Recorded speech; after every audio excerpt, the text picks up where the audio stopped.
Assalamualaikum warahmatullahi wabarakatuh. Selamat datang di channel Indira Kemalasari Widiananta. Saya Indira Kemalasari, calon aparatur sipil negara yang sedang melakukan Latsar golongan 3 angkatan 4 kelompok 1 BPPK Ciloto tahun 2022. Pada kesempatan kali ini, saya akan mempresentasikan tentang Aku, Smart ASN, dan instansiku. Sebelum menyimak video ini lebih lanjut, saya akan memperkenalkan diri saya. Saya Indira Kemalasari, dokter spesialis penyakit dalam Rumah Sakit Jantung Pembuluh Darah Harapan Kita, Jakarta. Saya bekerja di sebuah rumah sakit terbesar dan ternama di Indonesia. Mari kita simak video company profile Rumah Sakit Jantung Pembuluh Darah Harapan Kita, Jakarta.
Rumah Sakit Jantung Pembuluh Darah Harapan Kita adalah rumah sakit yang merupakan pusat rujukan nasional kardiovaskuler.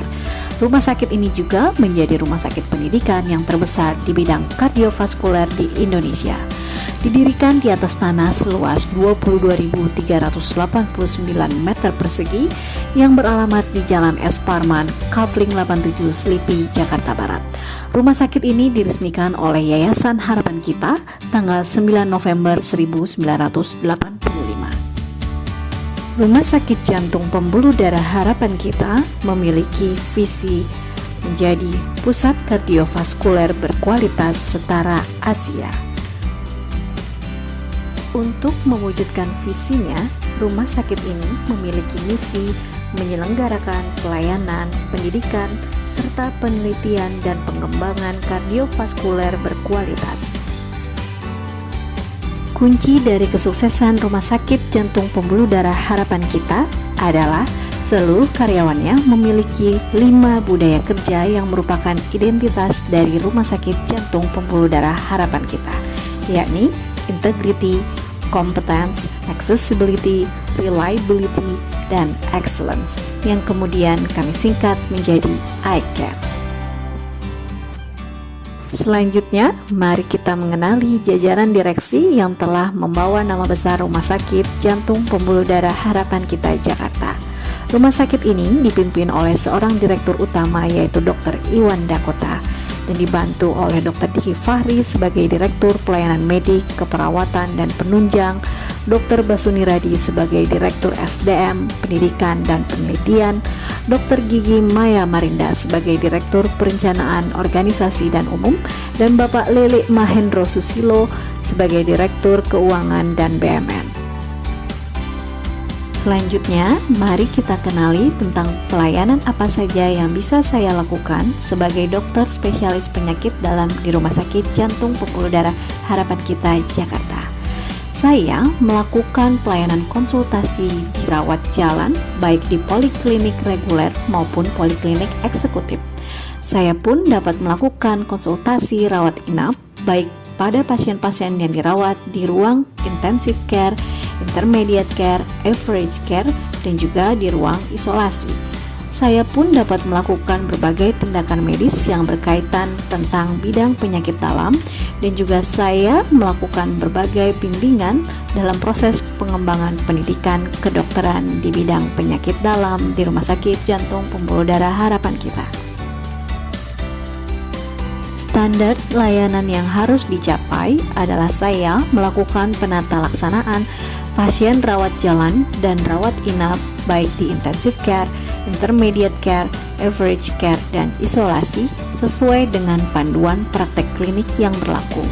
Saya pun melakukan tindakan medis sesuai dengan standar operasional prosedur tindakan terkait dan memberikan pendidikan medis sesuai dengan panduan pendidikan dan terus memperbaharui keilmuan di bidang medis dan memajukan penelitian.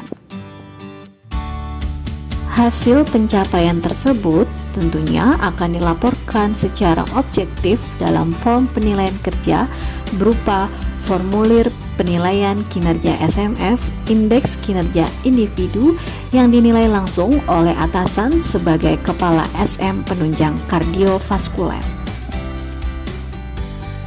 Dengan hasil pencapaian pelayanan tersebut, baik berupa konsultasi, tindakan medis, pendidikan, dan penelitian dengan performa yang prima, tentunya akan mewujudkan misi rumah sakit dan pada akhirnya akan mewujudkan visi rumah sakit menjadi pusat kardiovaskular berkualitas setara Asia.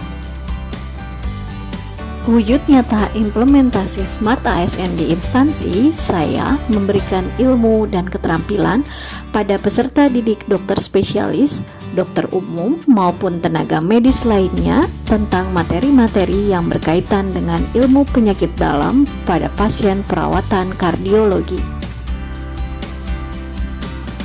Saya pun menguasai sistem rekam medis elektronik di rumah sakit secara komprehensif dan melakukan komunikasi antar tenaga medis dan non-medis melalui sistem digital.